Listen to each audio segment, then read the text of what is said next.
Ok. Vai lá, Maicon, por favor. Bom, então hoje a gente recebe aqui no nosso seminário, na Unifei, o professor Arnaldo Simaldo do Nascimento. Fazer uma breve descrição aqui do currículo dele, da trajetória acadêmica dele, muito breve mesmo. Ele terminou o bacharelado em 75 e o mestrado em 77 na USP. Depois ele fez doutorado, concluindo em 1983 na Brown University, sob orientação do renomado professor Jack Hale. Continuando na sua formação, né, ainda ele realizou estágio de pós-doutorado em 95 e 96 na New York University, no prestigioso Instituto Curran, né. A área de pesquisa do professor Arnaldo é o ADDP, especificamente as equações de reação e difusão, né, estudando a dinâmica das equações parabólicas, sempre com interesse em estabilidade, bifurcação, comportamento assintótico, simetria de soluções. Então, em 87, ele ajudou, foi um dos criadores e fundadores do PPGM, que é o Programa de Pós-Graduação em Matemática da UFSCar, programa reconhecido e consolidado no Brasil de excelência, né? E até hoje ele atua como pesquisador do programa, sendo coordenador por diversas vezes aí ao longo dos últimos anos. Na pesquisa, ele é revisor de vários jornais aí dentro da área dele, autor de inúmeros artigos, aí, mais de 30, e orientador de 9 dissertações de mestrado, 8 teses de doutorado, 3 supervisões de pós-doutorado. E essa é a trajetória, uma breve trajetória do professor Arnaldo, que eu tive o prazer de ser aluno, de ser orientando, e por já mais de 15 anos aí temos uma relação bastante amigável e fraterna, assim, que eu tenho muito carinho pelo professor Arnaldo, que foi um orientador, assim, fabuloso. Tive o prazer de ser aluno dele no doutorado também, do curso de análise funcional, e se hoje eu estou aqui, né, muito feliz aqui em Itajubá, na Unifei, com a minha família, eu devo ao professor Arnaldo, então aproveito o momento aqui para fazer um agradecimento público aqui por tudo que ele já fez por mim. Até hoje a gente mantém um contato também de pesquisa, talvez menos agora, mas conversamos frequentemente. Sempre um prazer conversar com o professor Arnaldo sobre qualquer coisa, mas em especial conversar sobre matemática. Ele tem uma memória impressionante, um conhecimento na área dele aqui que é impressionante mesmo, conversar com o professor Arnaldo sobre matemática, o amor que ele tem pela matemática, o quanto que ele se dedica, o quanto que ele trabalha, é uma inspiração para quem conversa com ele, para quem conhece ele, e devo muito ao professor Arnaldo. Então, é um prazer muito grande para mim estar aqui falando sobre ele e apresentando ele para vocês aqui. Então, a bola está com você, Arnaldo. Obrigado, Maicon, não só pelo convite, mas pelas palavras carinhosas aí, que me tocam bastante. Bom, pessoal, esse é o título da minha conferência. Se eu pudesse enquadrar no que eu faço, o que eu vou fazer, principalmente esse trabalho, eu diria que é basicamente análise de modelos matemáticos de fenômenos físicos de difusão. E talvez vocês vão estranhar que não tem uma bibliografia correlata, mas não tem mesmo. Com o tempo eu vou deixar mais claro do que se trata. E, basicamente, só fazer uma observação aqui, que esses processos que eu sempre trabalhei de reação e difusão, e principalmente em domínios euclidianos, né, eles têm sido muito estudados ao longo de décadas e décadas. Mas a contrapartida em variedades riemannianas ou mesmo em superfície deixa um pouco a desejar. Então, essa é uma das razões também que eu sempre me interessei por difusão em superfícies.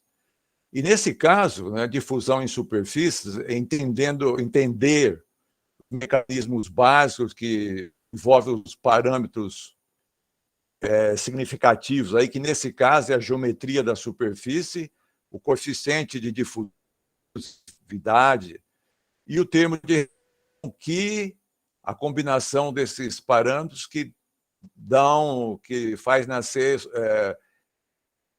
soluções estáveis e instáveis, em concentração de fenômenos. Então, essa é uma dos interesses para tratar esse tipo de problema. Bom, basicamente, eu vou tratar essa equação escalar. Então, a equação, basicamente, de difusão, eu tenho esse sigma ao quadrado aqui, sigma, né? É o coeficiente de difusão, vou chamar ele daqui doravante, e ele vai ser um parâmetro importantíssimo em todo o trabalho. Delta, é uma classe de termos de reação que, para delta igual a zero, satisfaz a condição de área, eu vou explicar aqui o que é isso, e depois perde. A superfície de revolução ela não tem fronteira, e ela tem uma geodésica minimizante, não degenerada, gama, e eu particiono a superfície, a parte da esquerda de gama e a parte direita de gama. Bom, vamos supor que esse termo de reação aqui, para zero, que é uma família, né? Zero, ela tenha dois zeros, uma função biestável, né? Alfa e beta. Vejam que alfa e soluções, que são raízes de f, são soluções dessa equação 1. E vamos supor, por exemplo, f de zero poderia ser esse u menos u ao cubo, que é muito popular, né? Então, nessas condições, uma superfície conveniente, que eu vou falar qual é, existe uma família, então, chamada de U0 para delta igual a zero, que depende do coeficiente de difusão de soluções estacionárias, tais que cada membro dessa família é estável no sentido de Lyapunov. Então, para qualquer sigma de 0 a 0, essas soluções, esses equilíbrios são estáveis. A estabilidade no sentido de Lyapunov, né, para quem não está muito familiarizado com o assunto, eu diria que não uma definição matemática, mas a capacidade de um sistema recuperar o seu estado original depois de ser perturbado. Recuperar com o tempo, né? Ele é perturbado e volta no estado original. Isso assim, grosseiramente, se entende por Lyapunov. E essa família converge para essa função escada aqui, que é alfa na parte esquerda da superfície e beta na parte direita. Eu vou usar isso daqui. Quer dizer, quando uma família de funções satisfaz essa segunda propriedade aqui, converge para uma constante de um lado e outra constante de outro, uma função escada, e com a divisão entre alfa e beta, entre m menos m mais, for uma curva, e nesse caso de superfície, for uma curva no meio da superfície, a gente chama isso de camada de transição térmica. Então, num desenho aqui, num diagrama, basicamente o que nós temos é essa equação, a F tem dois zeros, né, alfa e beta, como eu disse, e satisfaz a condição de área. Isso vai aparecer frequentemente. Significa que a área dessa corcunda negativa é a mesma área da corcunda positiva. Então, nessa circunstância, né, tem uma família, o sigma é o coeficiente de difusão, que quando o sigma vai para zero, ela converge para essa função que está desenhado aqui. Então, do lado esquerdo, ela é aproximadamente alfa, que poderia ser a concentração de uma substância, concentração alfa, e do lado direito, uma concentração beta, que está numa cor branca aqui. Então, quando tem essa condição diária, ele tem esse comportamento assintótico, quando o coeficiente de fusão vai para zero, para todos os coeficientes de fusão. Tem esse mesmo comportamento, claro, e essa geodésica mínima aqui, que é essa curva vermelha, da transição para beta. Bom, isso então é o que se sabe. Isso aí eu fiz bastante, inclusive um artigo com o Michael, principalmente usando teoria de gama convergência. Bom, mas aí, questão natural, isso me ocorreu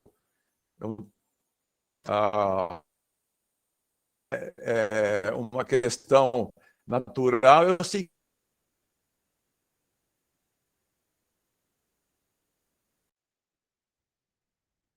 se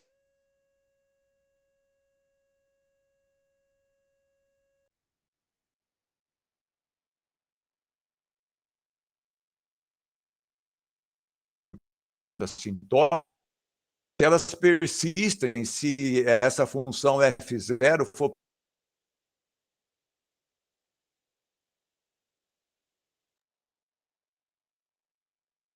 perturbado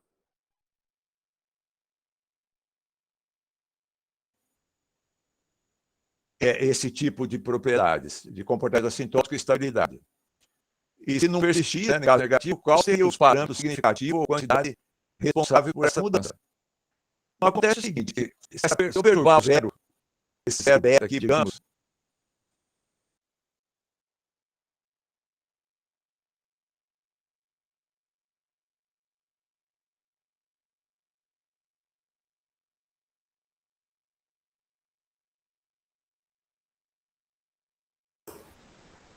Eu não estou ouvindo nada. Ô, professor, acho que o senhor desligou o microfone. Aí no monitor, no computador, aí o senhor deve ter apertado o microfoninho aí.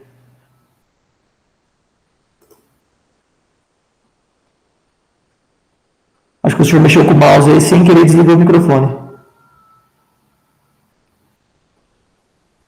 Com o mouse aí, o senhor deve direcionar nessas opções embaixo aí, ó, tem um microfoninho no lado esquerdo. No centro da tela, a bolinha mais à esquerda aí no centro da tela. Na parte inferior.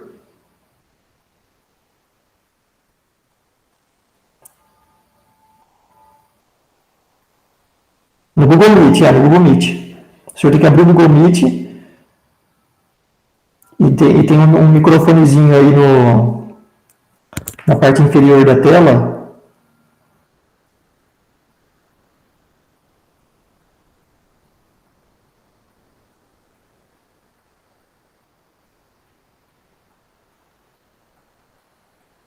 Eu não sei como que esse microfone desligou sozinho, porque o senhor não estava com o Google Meet aberto.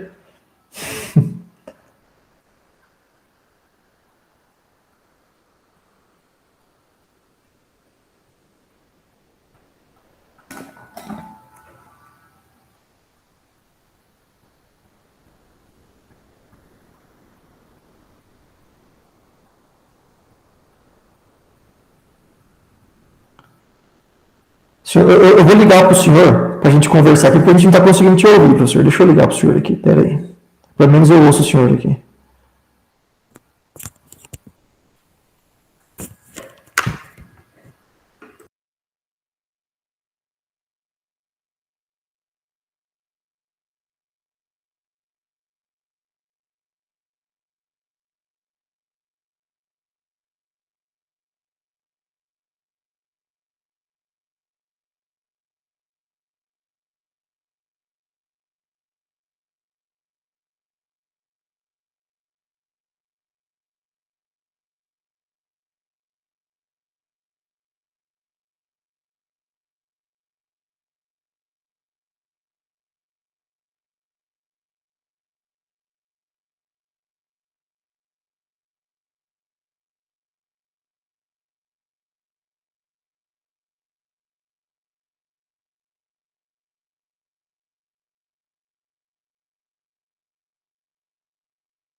Pessoal, ele teve algum problema técnico lá que o microfone desligou e não liga mais. Tá indicando para ele lá que ele não consegue ligar o microfone e ele vai tentar usar o microfone do celular, que ele estava fazendo antes. Mas, de qualquer forma, estava cortando bastante, né, o som, né? Sim.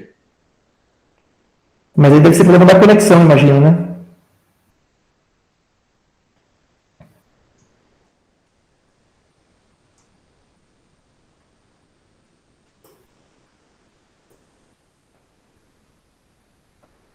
O senhor conectou com o celular agora, mas também está com o microfone desligado do celular. Isso, agora ligou. Agora você me ouve. Isso, agora ouvimos. Agora tem que compartilhar a tela. Novamente.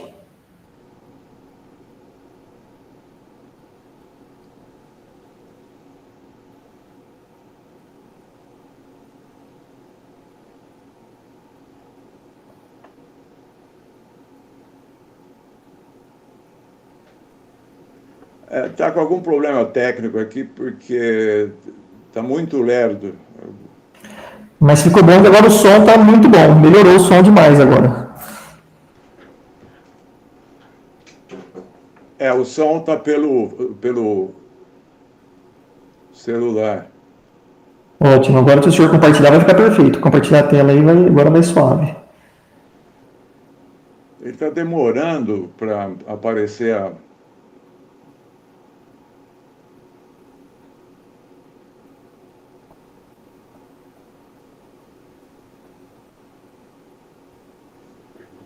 Isso, agora está compartilhando.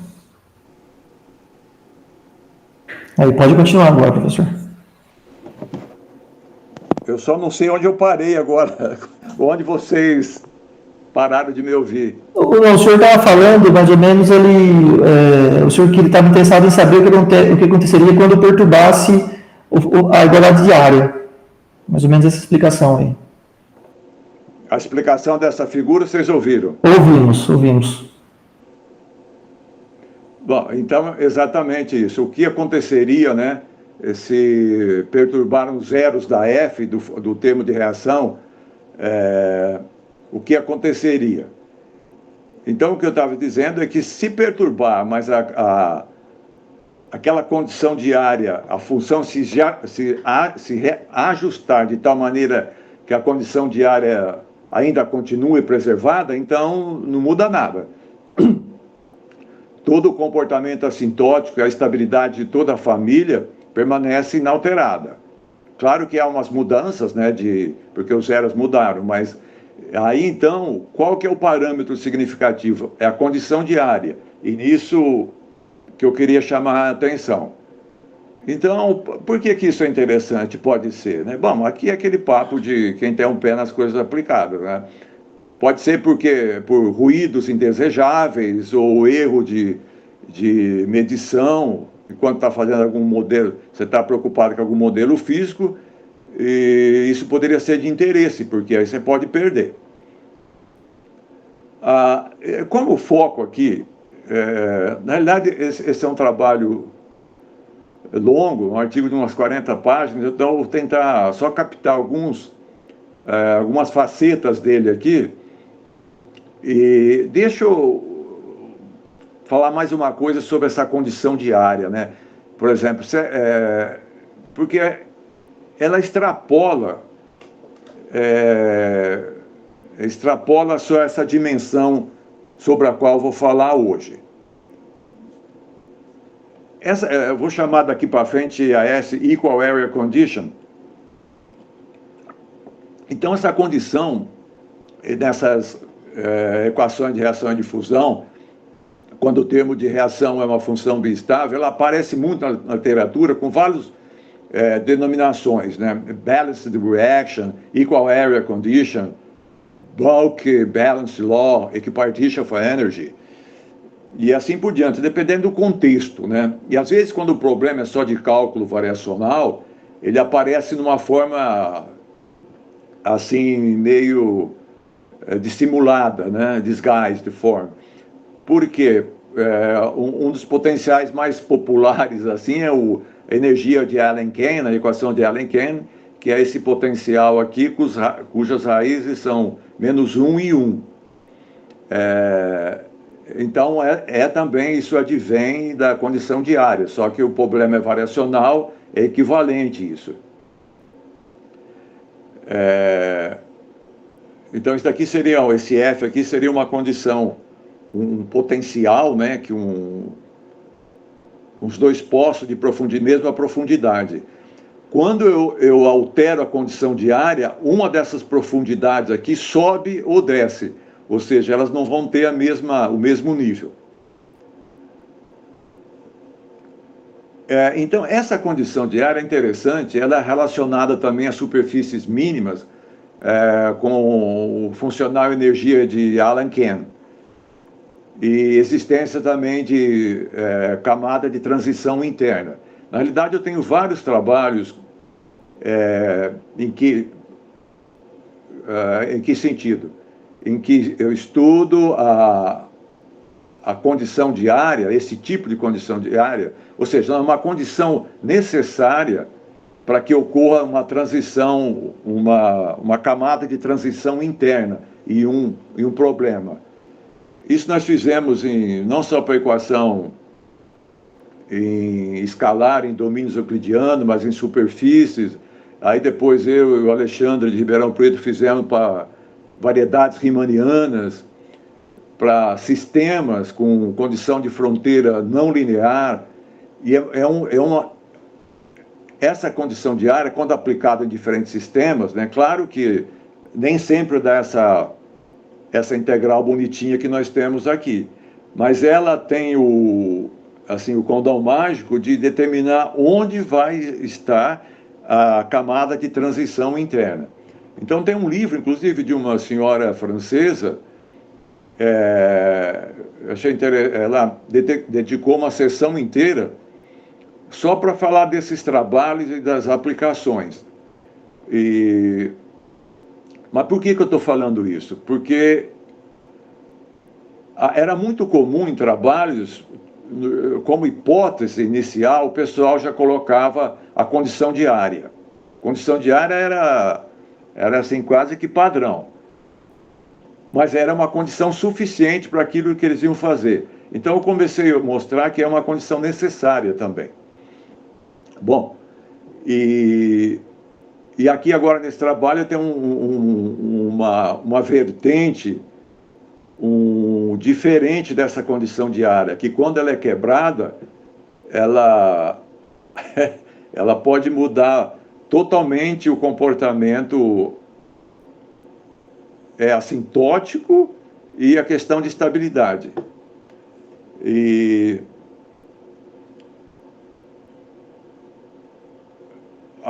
Então, como eu disse, né, a quebra, pode-se quebrar a condição de área, né, de várias maneiras.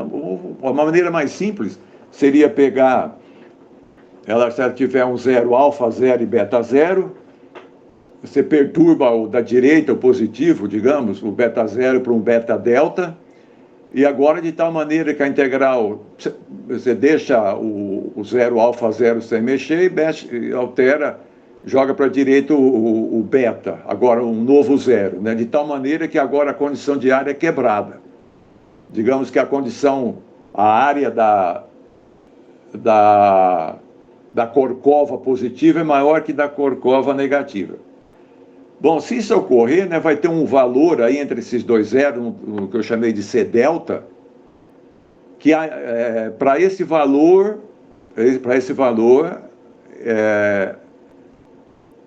vai satisfazer a condição de área para esse valor. Então, a integral do primeiro zero, alfa zero, até esse valor C delta, a integral da função perturbada vai dar zero. Ocorre que agora esse C delta não vai ser um zero do termo de reação. Portanto, ele não vai ser uma solução do problema. Então, ele gera um potencial F delta, mais ou menos com esse desenho em azul aqui que eu fiz. Agora, eu tinha uma profundidade do potencial, né? E eu alterei o zero, então eles estão em diferentes alturas. Então,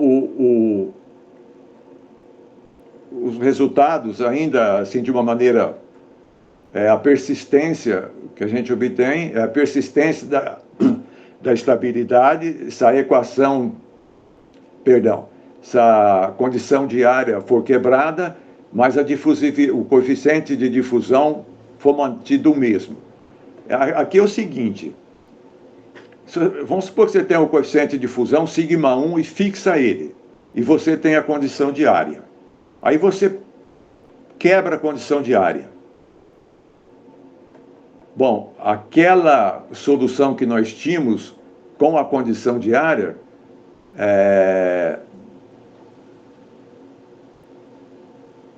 que eu chamei aqui de U0 sigma, né? O zero é por causa do delta. Então, ele dá, ainda continua existindo uma solução, é como se fosse continuidade em relação a esse parâmetro, né? Agora, quando quebra a condição de área, ainda existe uma solução, o delta sigma, para o mesmo sigma. Tá? E essa solução, sem a condição de área, ainda é estável, quando eu perturbo só o termo de reação. Mas aí, quando eu faço o coeficiente de difusão tender para zero, eventualmente ela perde a estabilidade. Então, essa é basicamente e o fenômeno de comportamento assintótico, sem a condição de área, né, quando a difusibilidade decresce, é mais ou menos isso aqui. Eu mudo o parâmetro, chamar de lambda, o coeficiente de difusão ao quadrado, 1 sobre ele ao quadrado. Então, essa perda de estabilidade acontece ao mesmo tempo que acontece o seguinte fenômeno. Naquela figura lá, se o ponto mais à esquerda eu chamar de P de W, seria assim o polo oeste, né? Então, o que acontece? Essa família, quando o lambda vai para o infinito, o lambda está associado com o inverso do coeficiente de difusão. Então, ela converge para aquele zero que é da esquerda, uniformemente em qualquer conjunto compacto da superfície, menos esse ponto extremo da esquerda. E nesse ponto extremo da esquerda, essa família indexada pelo coeficiente de difusão, ela converge para aquele valor agora C delta, né, que realiza a condição de área. Mas ele não é um zero mais da função. Então, basicamente, o que acontece num diagrama é isso aqui. Veja, eu perturbei o zero da F para a direita, então agora a condição de área foi quebrada. Mas tem um μ aqui, um valor μ, que iguala essa área da Korkova negativa. Então, o que acontece agora? Aquela concentração que eu chamava de alfa, que tomava todo o lado esquerdo aqui, né, da figura, à esquerda dessa curva vermelha, agora ela se desloca para a esquerda, à medida que sigma vai para zero.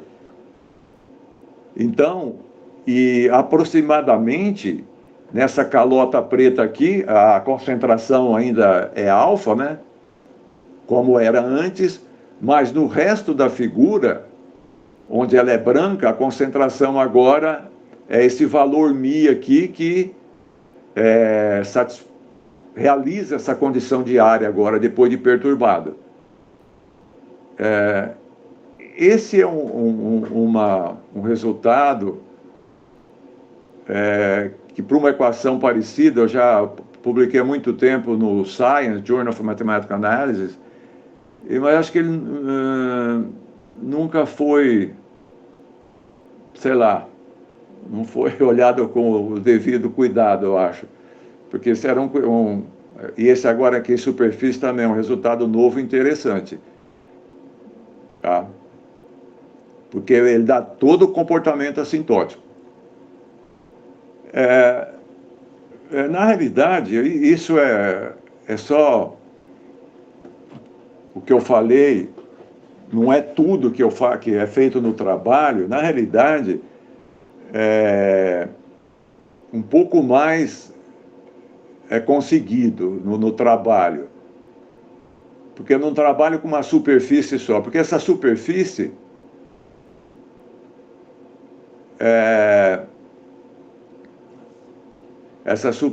eu vou trabalhar, na realidade, com uma família de superfícies. Então, esse M aqui, eu vou trabalhar com uma família de superfície, S gama de epsilon, gerada por uma curva gama de epsilon, né? Então, essa é a minha equação, na realidade. F de delta, então, é uma família de funções biestáveis, que quando delta é zero, satisfaz a equação de área, quando delta é maior que zero, ela é perturbada e não satisfaz mais. Aí vamos supor que essa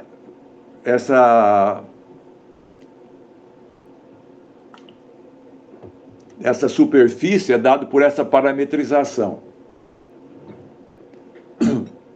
Eu chamei a atenção para essa função psi de epsilon aqui, porque ela vai aparecer bastante agora. Ela é a distância do eixo vertical da curva geratriz, do eixo vertical até a curva geratriz da superfície, aquela distância. Então, com essas hipóteses, né, a nossa equação original se transforma nessa equação aqui. Só jogar naquela equação, aparece esses termos aqui, e veja, aqui aparece a derivada da psi sobre a psi, e não coincidentemente, isso daqui eu chamei de K de epsilon, é a curvatura geodésica da superfície, nesse ponto S. Curvatura geodésica. Então, na realidade, essas soluções estáveis têm um resultado antigo que diz que ela não depende de θ. Então, esse termo aqui, derivada em relação a θ, também desaparece. Agora, uma pergunta aqui interessante, uma observação interessante, é o seguinte: bom, eu estava trabalhando numa superfície sem fronteira. E de onde vem essa condição de Neumann aqui nos intervalos, né, S é o comprimento de arco da curva geratriz da superfície. Então, vamos supor que o S varia entre L1 e L2, o comprimento de arco. Então, de onde vem essa condição de fronteira de Neumann aqui, né? Parece que foi colocada artificialmente. Não é. Ela vem de um cálculo, ela é uma consequência da suavidade da superfície. E ela, como nos polos extremos, nos polos laterais da superfície, ela é suave, então, se fizer os cálculos, acaba aparecendo essa condição de Neumann aqui que vem a calhar, né? Daqui é interessante que aquele livro do Curran e do Hilbert, em algum lugar lá ele já falava isso, ele coloca uma frase que ele já sabia disso. Bom, então, como a gente vai trabalhar com uma família de superfícies, ela vai estar indexada por delta, que faz referência a família de termo de reação. Para cada epsilon, eu vou ter uma superfície gerada por gama de epsilon, e sigma é o coeficiente de difusão. Então, vai ser com 3 parâmetros aí, infelizmente, né? É problemático seguir todos esses parâmetros, mas é o que nós temos. Então, eu não vou tomar o tempo de vocês explicando agora, no caso dessa família de superfícies, quais são exatamente os resultados, mas é basicamente isso que eu falei, né? É basicamente aquelas figuras lá. A única propriedade que eu não mencionei até agora e que é muito difícil de provar, é a seguinte. Então, eu não vou ler tudo isso daqui, não, mas é basicamente aquilo que eu já falei, só que agora eu tenho uma família de superfícies, então é mais complicado.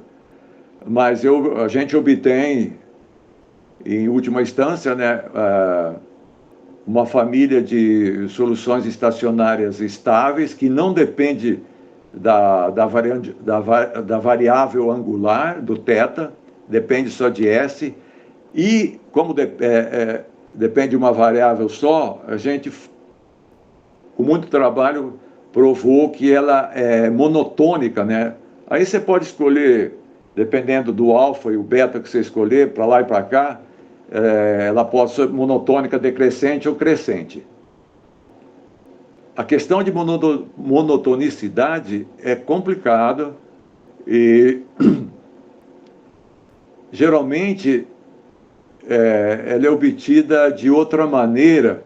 Depois, se eu tiver um tempinho, eu falo por que ela não pode, nesse caso, ser obtida com a técnica usual para demonstrar para esse tipo de equação que... Bom, deixa eu falar já. Na realidade,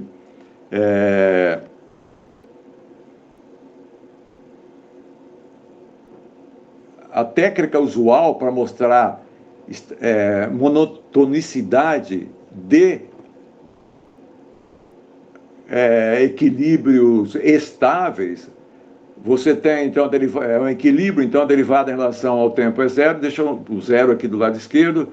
Aí, quando a equação não depende explicitamente da variável espacial, você deriva ela em relação à variável espacial.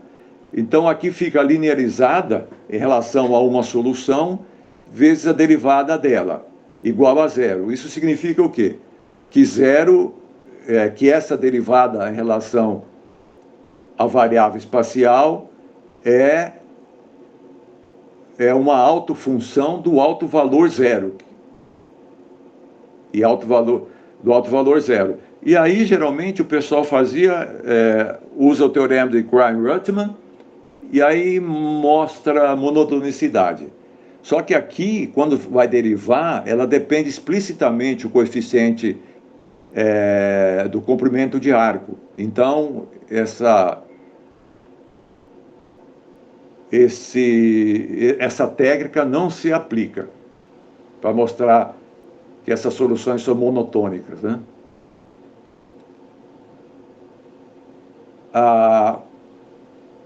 É complicado porque quando perde a condição de área também, elas continuam sendo monotônicas, mas eu não vou... Aí depois vem, sem a condição de área, né, a família, quando o coeficiente de fusão vai para zero, perde a estabilidade. Aqui, a perda de estabilidade, nessa demonstração que eu tenho, depende muito do comportamento assintótico e a localização precisa da interface, né? A interface da camada de transição interna.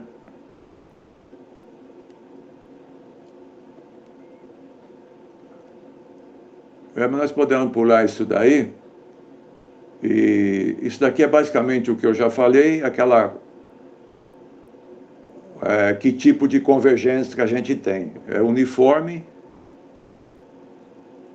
fora daquela calota escura ali do lado esquerdo. Então, como eu disse, monotonicidade aqui é um problema. E um outro problema é o seguinte, que essa curvatura geodésica que aparece no coeficiente da equação, no extremo esquerdo e no direito, ela dá infinito, porque essa derivada aqui nos extremos esquerdo e direito da psi dá 1 e menos 1. Isso é por causa da suavidade da superfície. Mas a psi se anula, então ela dá infinito. Então esse é um problema também que tem que ser contornado o tempo todo. Bom, sendo matemático, né, se não falar alguma coisinha da demonstração, fica uma certa frustração no ar. Então, deixa eu só pegar um caso aqui, que é mais ou menos assim, ilustrativo do que é feito, que é a ideia da prova da existência de um minimizer, né, de um minimizante na topologia de L1, que é estritamente monotônico, e essa demonstração tem que valer independente da condição de área valer ou não, porque eu preciso desse resultado para os dois casos. Bom, aqui um agravante é o seguinte, que o meu funcional energia, né, que também depende de 3 parâmetros, ele é computado sobre uma família de superfícies. Então, veja, essa flechinha aqui é para dizer que o domínio da integral do funcional de energia depende do parâmetro. E isso, para quem já trabalhou, quer dizer, não é um domínio fixo, ele varia.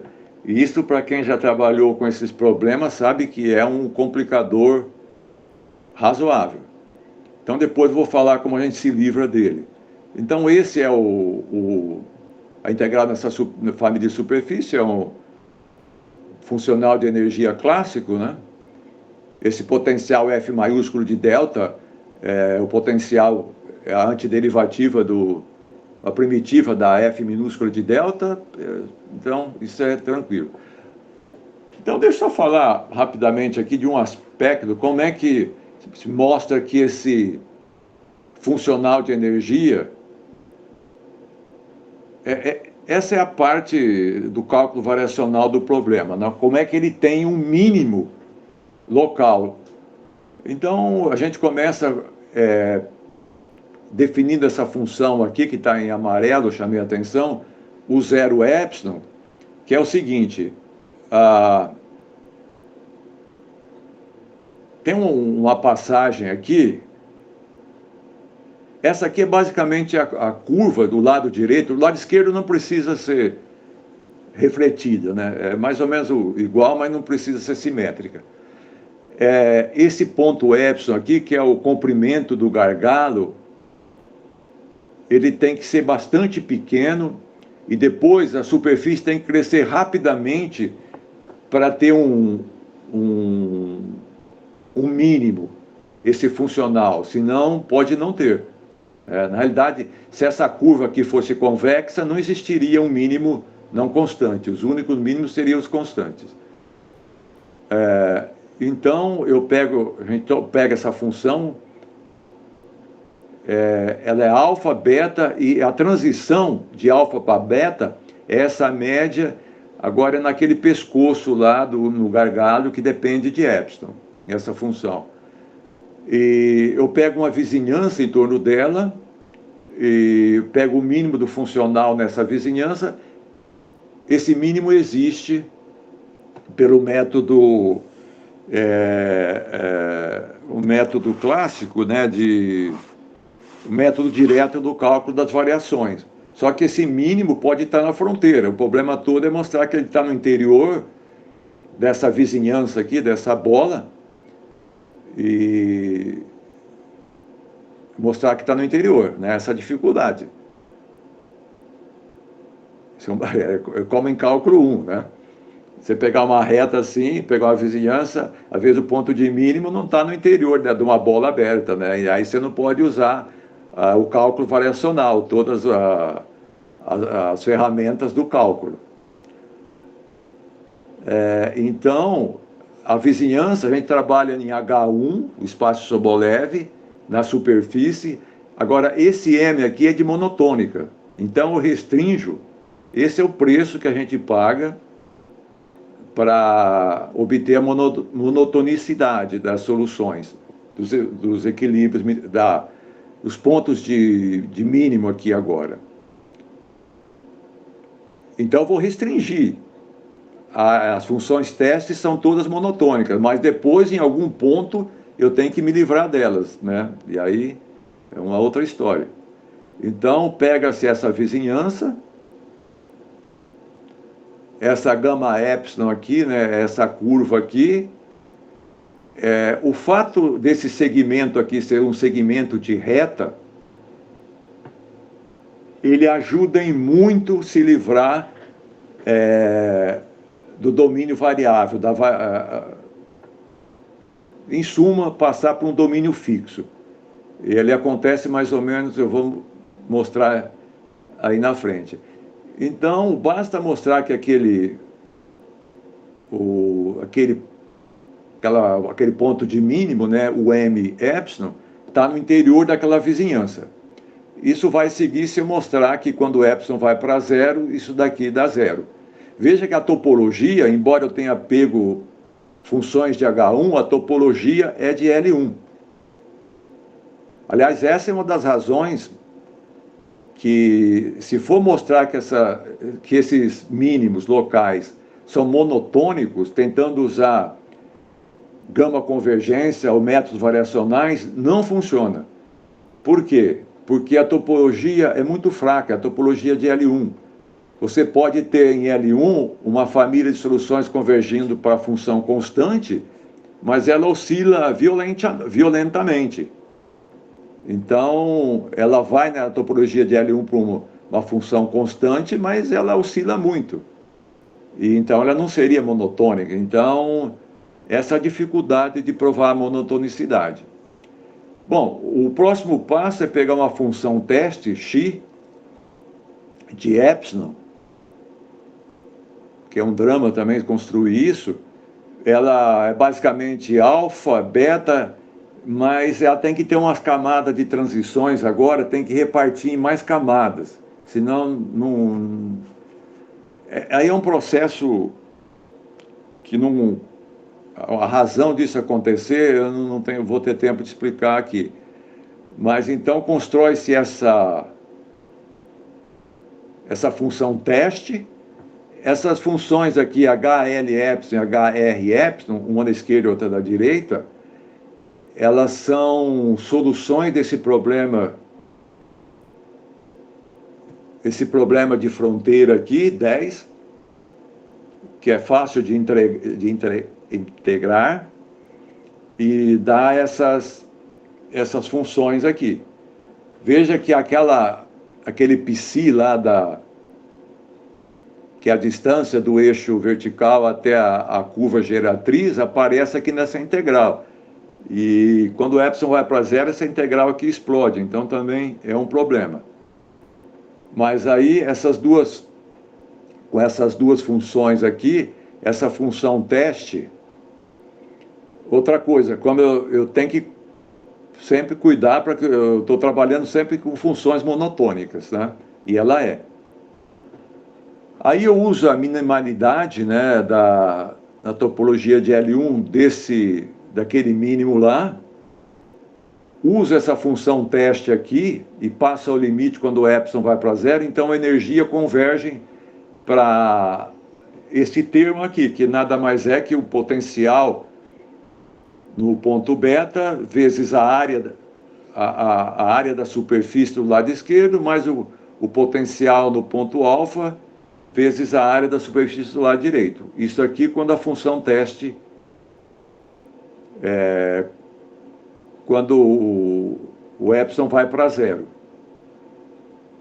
Mas como eu tenho que tomar o cuidado que essa função teste está dentro daquela vizinhança, então eu posso comparar o funcional de energia com o mínimo. Então o mínimo é sempre menor. Então, aqui é o funcional de energia E, calculado no mínimo, sobre aquela família de superfície. Aqui eu grifei, sublimei em amarelo, porque para ressaltar que depende de epsilon. Aí vai escrevendo, ajeitando os termos. Em algum momento, eu posso escrever aquelas superfícies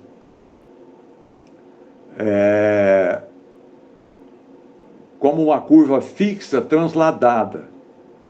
E aí eu faço uma mudança de variável, esse translado da superfície aparece dentro do integrando, e veja que aqui agora em amarelo, essa superfície S aqui, que é gerada por uma curva limite, gama zero de L união com gama zero da direita e da esquerda, ela não depende mais de epsilon.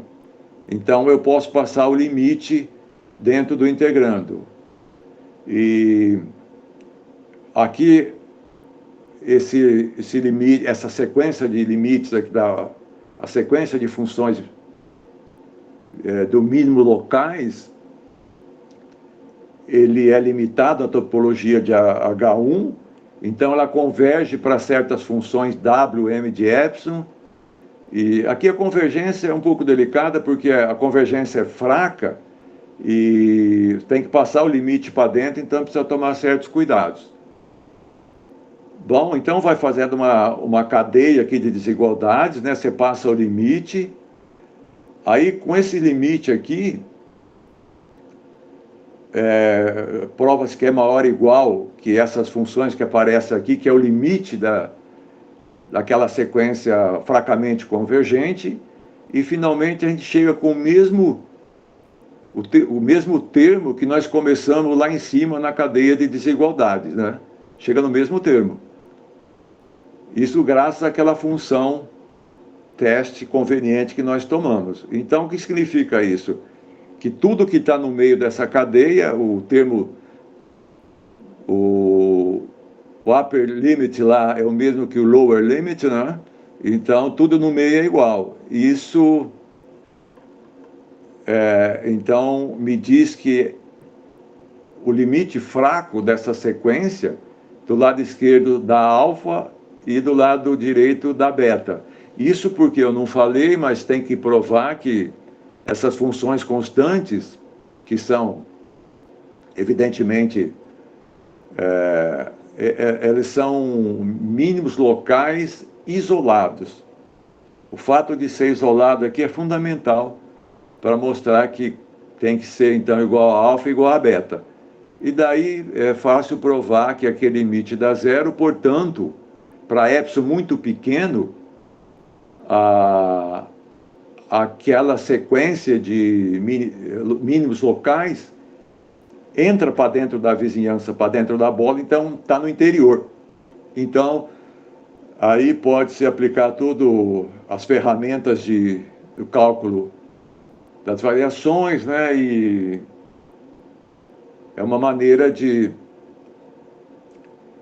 mostrar a existência daqueles equilíbrios depois da equação de evolução, que eles são estáveis, né? Então, essa é uma outra faceta. A outra, que é um pouco diferente, a prova é da estabilidade, da instabilidade, quando o coeficiente de difusão vai para zero, sem a condição de área, né? Quando a condição de área é quebrada. Aqui é o seguinte, para demonstrar que quando lambda é 1 sobre sigma ao quadrado, que é então, é o inverso do coeficiente de difusão. Então, aqui a gente considera o coeficiente de Rayleigh, que é essa integral aqui, essa família, né? Aqui aparece, na realidade, é a segunda derivada do funcional energia, né? A segunda derivada do funcional energia que dá esse coeficiente de Rayleigh. Veja que aqui é a derivada de f de delta, né? Então, essa técnica agora de pegar uma função teste, que é a derivada em relação a S da função que eu quero mostrar que é instável, e fazer cálculo feito doido, né? Bom, aí basicamente o que se faz é o seguinte, na superfície, se eu desenhar aquela função psi aqui, que é a distância da superfície até, é uma das coordenadas, né, é uma das coordenadas da curva geratriz da superfície, essa curva preta aqui, a psi. Para lambda muito grande, a solução, o comportamento assintótico dela é como essa azul aqui. Agora, C delta, né, como perdeu a condição diária, é aquele número que realiza a condição diária agora, mas não é raiz de f, portanto, não é a solução.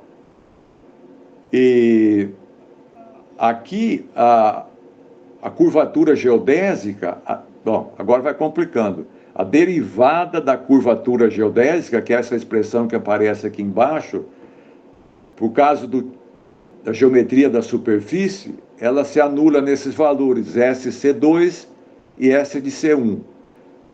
Mas para lambda muito grande, né? Então eu sei que a curva as soluções vão se aproximando aqui da esquerda, onde tem um spike. Então, só para mostrar o que é feito na integral de L1, que é o extremo esquerdo aqui do comprimento de arco, do parâmetro, até S de C1, que é esse zero da derivada da curvatura geodésica, eu vou usar esse ponto aqui, S mais de lambda, que é... O que é esse ponto? Esse ponto, aquela corcova positiva da F, né, aquilo é uma parábola e ela tem um ponto de máximo. O ponto de máximo é atingido num valor UM+. Então, esse ponto S mais lambda, para lambda muito grande, é o ponto em que a família da superfície cruza esse valor que eu acabei de explicar, o mais M. Bom, aí, essa é uma das integrais, né?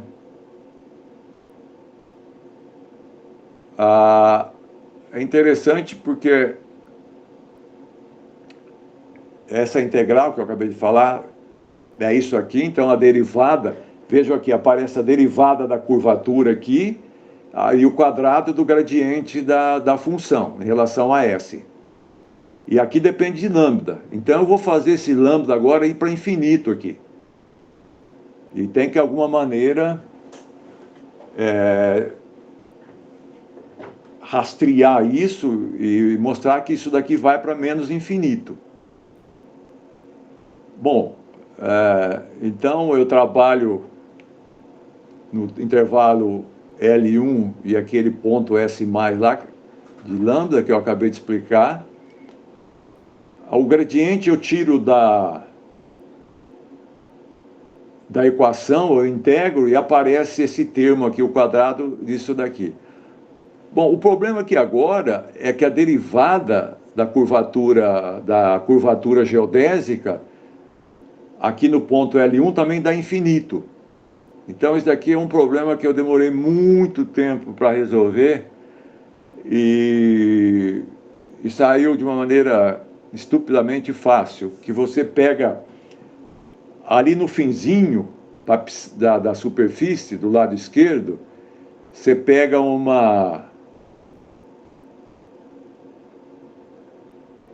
essa função psi, que é em negrito aqui, um pedacinho aqui, arbitrariamente pequeno, você pega como se fosse linear. A parametrização. Isso não altera na geometria da superfície. A geometria da superfície está inabalável lá. E por uma dessas razões quase que mágica matemática, essas integrais aqui, se eu pegar essa parametrização ali no finalzinho, dá menos 1/4 e eu fico com essa estimativa aqui. Menos lambda ao quadrado. Então, aqui nesse termo, só aparece o lambda explicitamente, tá? Que quando ele vai para infinito, isso aqui vai para menos infinito, mas eu preciso controlar o valor daquele ponto, S mais lambda. E aí a gente faz uma estimativa, ou seja, eu preciso estimar essa distância aqui, de L1 até esse ponto aqui, à direita, S mais lambda, em termos de tudo que eu tenho e é conhecido, né? No caso, a F, a solução, para eu ter controle sobre isso. Então, consegue-se essa estimativa aqui, que aquele comprimento lá agora, do zero, né, da solução até a esquerda é maior ou igual que isso, e é maior ou igual que, basicamente, 1 sobre a raiz de lambda.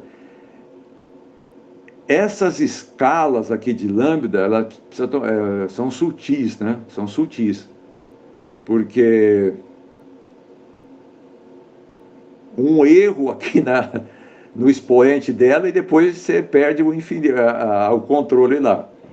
Bom, mas então, veja, essa parte em amarelo aqui, o lambda só aparece aqui explicitamente, não é um problema, e depois eu tenho o valor das soluções, né, da família lambda no extremo esquerdo.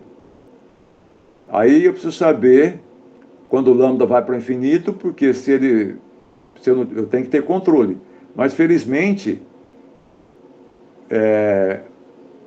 o lambda de L1 é esse ponto aqui na esquerda, em azul, né?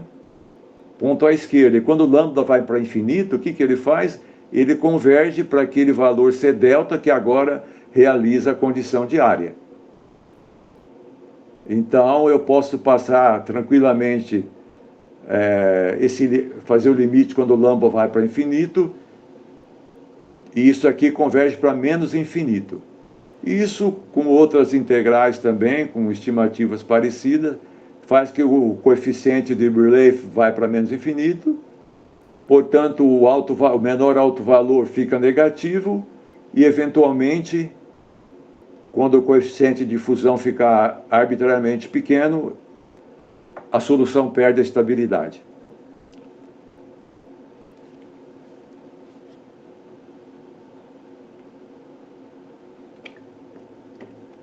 Então, basicamente, eu não quero tomar mais o tempo de vocês, basicamente, apenas duas demonstrações que aparecem aí ilustrativa, né? Que eu escolhi assim para que ilustra o trabalho. Agora, deixa eu só mencionar aqui um byproduct do artigo, que é um subproduto do artigo, né? Um subproduto. Vejam, eu não sei, talvez, não sei se você não trabalha nessa área, mas tem um famoso problema de Alan Kent, e há mais inúmeros, centenas de artigos. O Kodak era do INPA e foi para Princeton, um aluno dele também que fez doutorado, agora é professor em Chicago. Eles têm um mundo de trabalho, e não são só eles não, em excelentes, nos melhores revistas que tem de equações diferenciais, eles publicam sobre esse problema.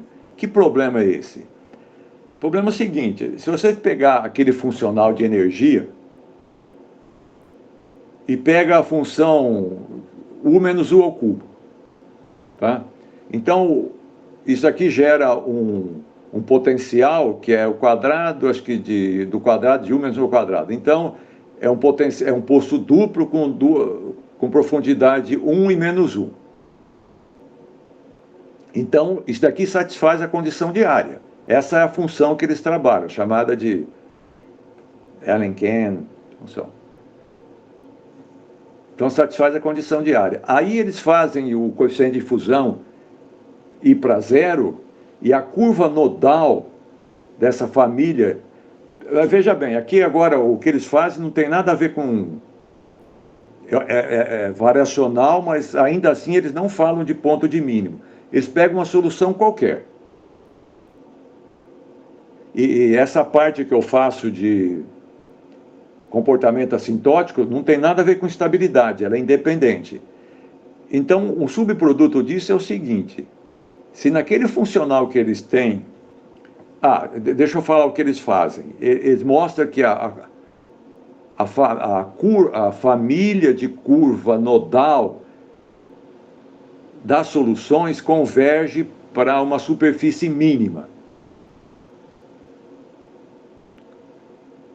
E eles usam isso como caracterização também de superfície mínima. Geralmente são trabalhos sofisticados em geometria diferencial, em variedades riemannianas, mas o subproduto aqui é o seguinte: supõe que, por desgraça, essa U menos U ao cubo aqui, né, ela não é exatamente U mais U ao cubo, né, que tem os zeros aqui, é 1 e menos 1. Suponha que, por alguma ironia do destino, o zero dela é menos 1 e 1 mais delta. Delta arbitrariamente pequeno. Se você perturbar o 1 um pouquinho para a esquerda ou para a direita, você quebra a condição de área. E o que acontece com tudo isso que eles fazem, né? Mas nada vale. Por quê? Porque ao invés da curva nodal convergir para a geodésica minimizante que fica no centro, desestabiliza tudo e ela vai para a esquerda, né?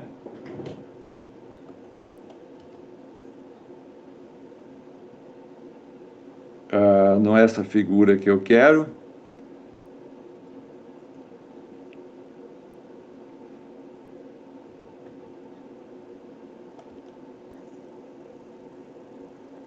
Então, tudo que eles... É claro que eles fazem em variedade riemanniana, em problema muito mais sofisticado, mas o que eu quero, curiosamente, né, que eu chamei de subproduto disso daqui, é que se aquela função deles, aquela f lá, para eles o alfa é menos 1 e o beta é 1. Se o beta for perturbado um pouquinho, de 1 para 1 mais um epsilon, infinitamente pequeno, e você fizer o sigma indo para zero, essa curva nodal aqui, que é a borda dessa calota preta que está cinza aqui, ela não vai mais não converge mais para geodésica minimizante gama, que está em vermelho aqui. Ela vai, desestrutura tudo. Então, nada daquilo aconteceria. São essas, eu acho isso muito interessante em matemática, né? Mas, claro, que quando o pessoal faz esses artigos sofisticados e sofisticadíssimos, eu diria, porque é uma mistura de a geometria diferencial com cálculo variacional e problemas geométricos, eles não estão interessados, né, na precisão, se é U menos U ao cubo, pode não ser bem isso, não são modelos matemáticos. Então, claro, eles olham só para o problema matemático, que é válido, é interessante, em suma, mas eu gosto de olhar para esse outro lado. Então, eu achei interessante quando eu percebi isso, que se alterar um pouquinho daquela curva lá, tudo aquilo que eles fazem não teria sentido, né? Porque não converge mais para a geodésica mínima. Eu esqueci de perguntar por Michael, mas eu tenho certeza que o meu tempo já... Acho que sim, professor. O senhor encerrou? Acho que já acabou. Deixa eu... Só o slide final, né? Agradecer pela atenção de vocês. Ok, professor, obrigado. Perguntas? Ô, Mike, eu tenho uma que eu acho que eu já fiz para você, mas... Eu não respondi? Eu lembro a resposta. Certamente eu não respondi. Ô, professor Arnaldo, o fato de o senhor ter apresentado o resultado em superfície de revolução, isso é essencial ou não? Não exatamente. Tá? Não precisa ser. Ela precisa ter mais ou menos vários resultados aí, não precisa ser a superfície de revolução. Por que foi escolhida, né? Porque com uma superfície de revolução já me deu um trabalho do diabo. Se não fosse, daria muito mais. Mas eu acho que algumas das propriedades você não precisa de ser de revolução. Com toda certeza, o comportamento assintótico, se você deformar essa figura aqui, por exemplo, de tal maneira que ela tenha uma geodésica minimizante aqui, essa parte aqui do lado esquerdo da cabaça, digamos assim, não precisaria ser invariante em relação à variável angular, θ. Ela poderia ser deformada, isso com toda certeza. Mas aí teria que ser trabalho, e do lado direito também, tá? Então, basicamente, ela tem que ser uma figura que não precisa ser uma superfície de revolução, ela pode ter pequenas deformações no ângulo θ, variar com o ângulo θ, mas de uma maneira controlada. Ela não pode, por exemplo, ter uma alça aqui, por exemplo. Isso não. Certamente não. E ela não pode...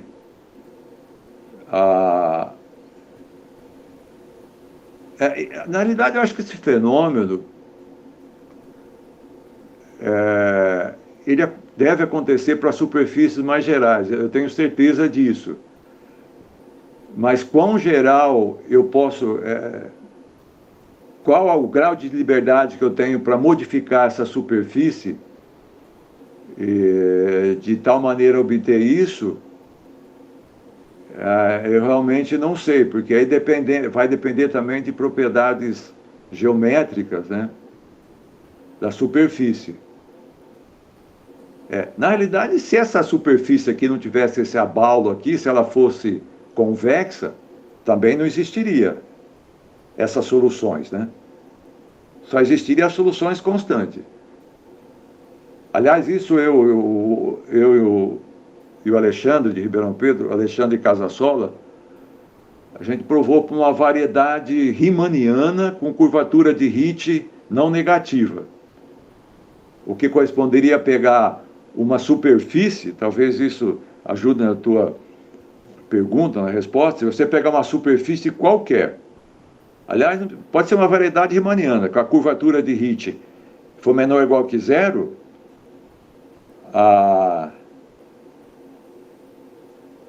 aí, independente do potencial, tanto faz ter a condição de área ou não, para qualquer potencial, os únicos pontos de mínimo são os constantes, alfa ou beta.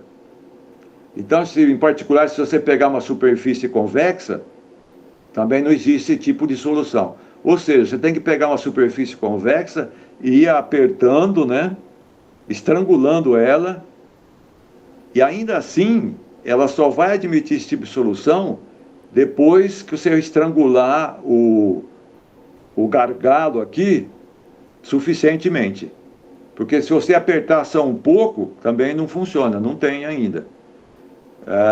Isso fica claro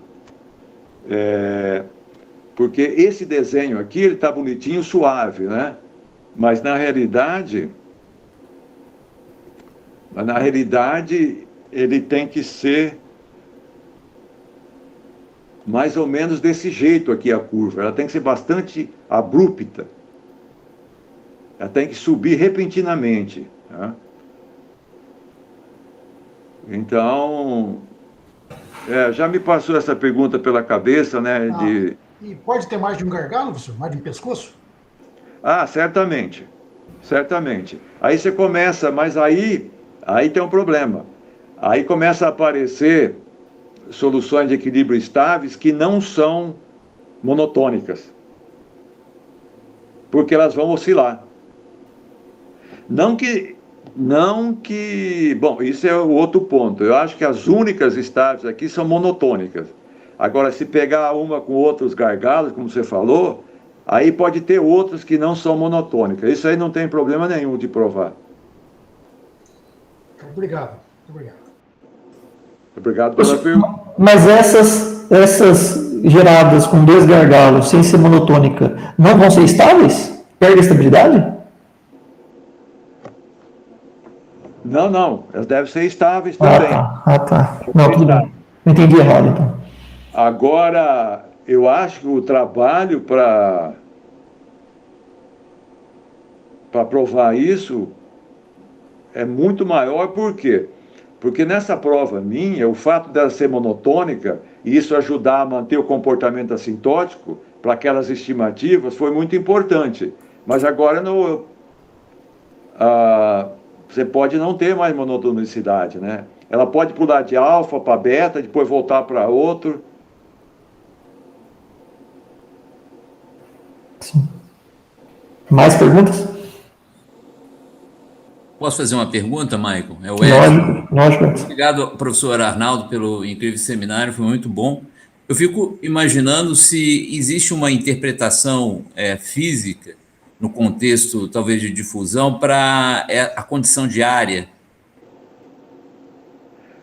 É meio vaga a pergunta, porque eu não sou da área, mas eu estava imaginando que a equação de difusão tem a ver com a equação de Schrödinger também, se esses modelos não teriam uma aplicação também no contexto de mecânica quântica, olhando para a equação de Schrödinger. Mas, enfim, eu gostaria mais de saber se haveria uma interpretação para condição de área. Olha, a tua pergunta é tão pertinente que tem uma frase aqui que responde ela, quer ver?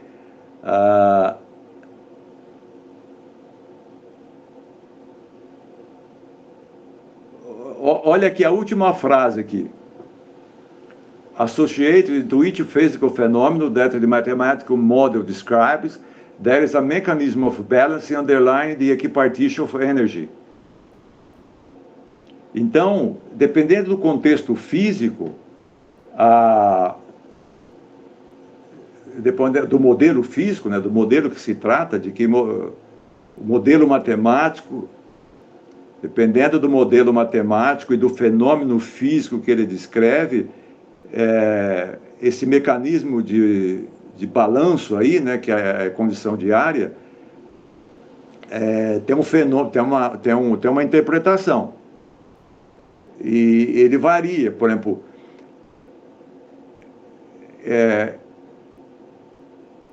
eu acho que em mecânica, teoria de gradiente em mecânica, é bulk balance law. Certamente, esse termo aqui, ó, é o bulk balance law. Agora, veja bem, é o significado físico da função f. Agora, quando você integra, né, não sei se é isso que você quer dizer, é o potencial. Isso te dá o potencial, que de alguma maneira tem uma interpretação física. Agora, mesmo no caso aqui, por exemplo, de equação de reação e de fusão, vamos supor que fosse a equação do calor. Você tinha 2 temperaturas, alfa e beta. Isso é possível se você tiver a superfície totalmente termicamente isolada, né? Mas eu não sei dizer qual é quer dizer, a interpretação geométrica é óbvia, né? O que o F é o termo de reação, mas ele é local. Agora, essa é uma propriedade global. Desculpe, professor, mas a geométrica é simplesmente conservação da área em todo o tratamento, ao longo de todo o tratamento, não é? Sim. Não, eu não diria que isso é energia, né? Tem a ver com... A pergunta é porque também tem um ar de termodinâmica nessa história toda, né? No sentido de... não somente a energia tem que ser minimizada, mas há outros potenciais, tipo a conservação da área aí, que eu estava tentando ver se teria a ver com alguma analogia com a termodinâmica, né? Tipo energia livre ou alguma coisa assim. Ah, sim. Sim, sim. Tem vários artigos. Se você pegar os artigos do... Eu esqueci o nome dele agora. Ele foi um dos primeiros... Eu conheci ele na Brown University. Ele foi editor por muito tempo do... Esse é um dos melhores jornais que tem, é o ARMA, Archives of Rational Mechanics and Analysis. Ele, o Matano, na década de 80 já, ele tem vários artigos em teoria da transição, em potenciais, em mecânica, que aplica tranquilamente nesses problemas que você estava falando. E a interpretação é de energia livre, exatamente. A interpretação é de energia livre. Eles fazem isso muito bem, são... sim, nesse caso é energia livre. Vários artigos nesse sentido aí, é muito comum eles explicarem. Quase todos esses artigos, não do ponto de geometria diferencial, mas eles explicam. Eles já não explicam mais porque foi tanto feito isso que o pessoal já deixou de explicar. Mas, sim, a interpretação vem de energia livre e mecânica. Muito obrigado, fascinante o estudo, viu? Vou ficar de olho nessas coisas aí. Obrigado, viu, professor Arnaldo? Obrigado pela pergunta. Mais perguntas, pessoal?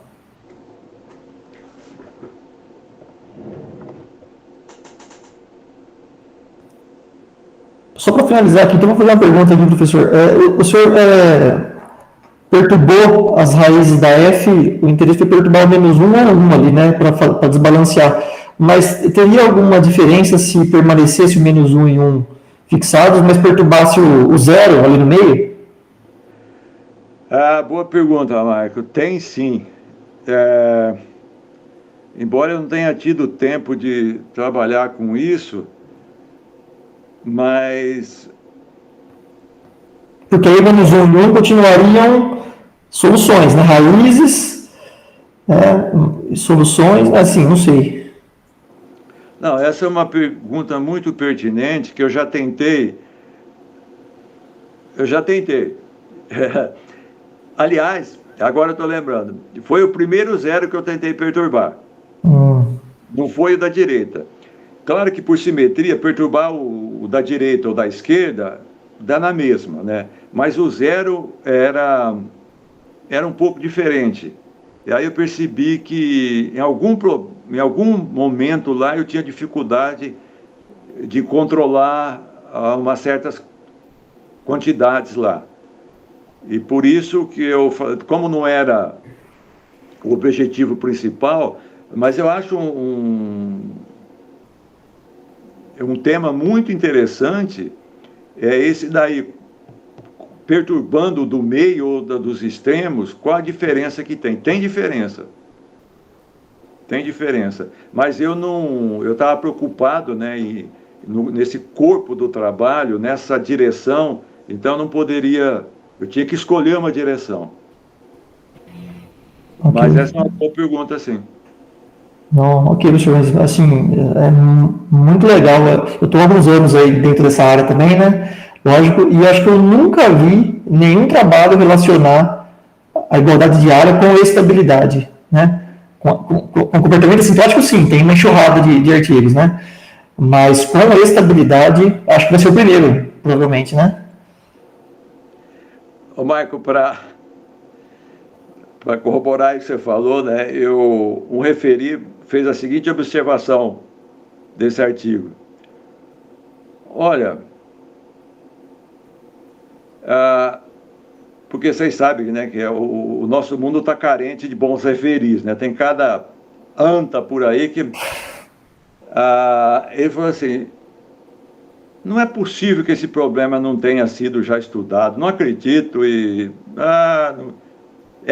acredite, essa foi a resposta. Quer dizer, se você por alguma razão, ou criatividade, ou talento, descobrir algum fenômeno diferente, o cara fala, ih, esse cara lá no Brasil, ele não descobriu isso não, isso aí está feito em algum lugar. Mas faz parte, né, Marco? Entendi. Com o tempo a gente ri disso. Tá certo, professor. Isso aí então, Luiz. Ok? Mike, muito obrigado. Professor Arnaldo, muito obrigado. Muito pela disponibilidade, por ter aceito o convite. Agradecemos e as portas estão abertas. Quando o senhor quiser falar conosco, terão pessoas para escutar. Tá? Muito obrigado. Tá? Olha, eu que agradeço muito o convite, foi um prazer. Embora eu já era para ter ido aí e visitar vocês no convite do Michael, mas depois foi dando problema depois com a epidemia, né? Mas eu espero um dia visitar com vocês, que embora eu não conheça vocês, mas já sinto todos como amigos. Muito obrigado, professor. Tá? Michael, muito eu agradeço obrigado, muito pelo convite. Obrigado, Luiz. Valeu.